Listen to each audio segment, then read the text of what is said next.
Have you ever been to SeaWorld? Many theme parks, such as SeaWorld, have orca whale exhibits. However, orca whales should not be held captive.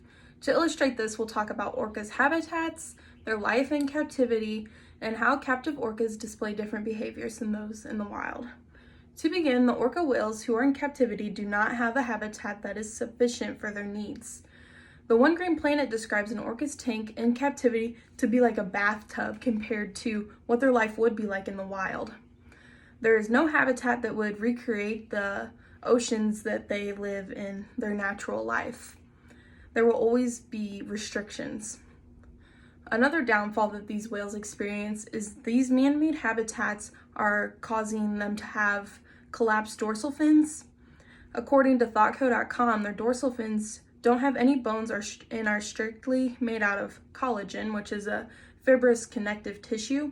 So since the whales spend most of their time at the surface of the tanks, their fins tend to start to fall over and collapse. And this is what a collapsed dorsal fin actually looks like.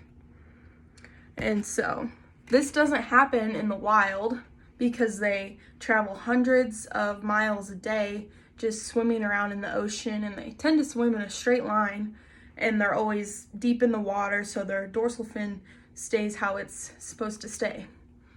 And so now that we've discussed orcas' living conditions, we can now move on to compare their life in captivity to that in the wild. One of the biggest differences between orcas' captive life and wild life is the difference in their lifespan. So on average, male orcas live about 30 years, but they can live a maximum of 50 to 60 years in the wild. And females live an average of 46 years with a maximum of 80 to 90 years. And so this is according to whale.org. And their lifespan in captivity, however, is significantly lower. SeaWorld of Hurt describes the average age of death of captive orcas to be 14 years of age in these theme parks such as SeaWorld, which is way lower than even those average ages, not even comparing to their maximum ages. It's a huge difference. And so another way the orca's life differs is they have a busy social life in the wild and have little to no social life when they're in captivity at these theme parks. In the wild, orcas live a stable social life in groups that consist from 2 to 15 other whales. And while in captivity, they're either forced to live their entire life alone, or they could live maybe with one other whale, but they don't always get along. They're forced together with this other whale, and so they might not even speak the same language that this other whale does.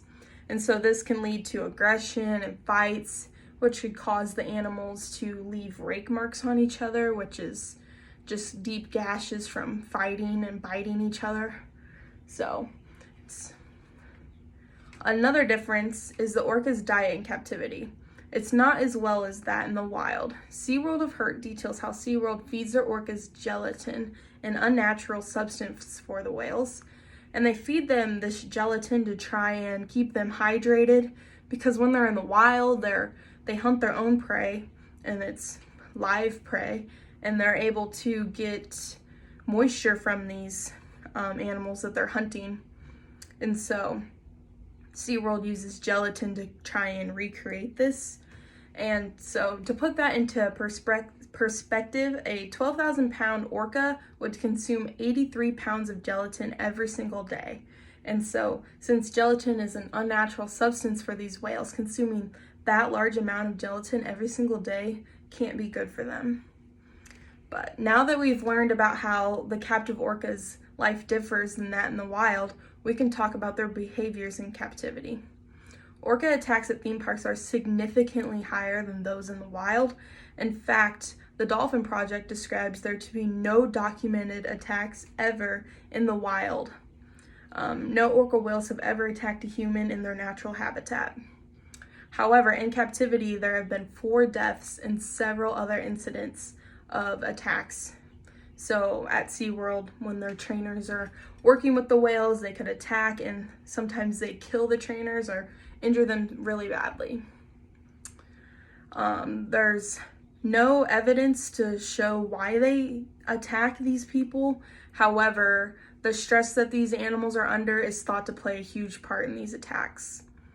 And another behavior that orcas exhibit are grinding of their teeth. National Geographic states that 70% of orca whales have damage of some kind to their teeth, and another fourth of these animals have severe damage to their teeth. This damage is caused from whales grinding their teeth on the walls of their enclosures. Sometimes they can grind their teeth all the way down until the nerves are exposed, which I can only imagine would be very, very painful. And so this is what their teeth do look like when they've grinded them down to the nerves. This activity is caused by stress, and studies have shown that these behaviors are typical of animals held in captivity that have little to no enrichment in their lives. And so to conclude, orcas should not be held captive. Together we looked at their habitat, their life in captivity, and the different behaviors that they display while they're in captivity compared to those in the wild. So next time you go to an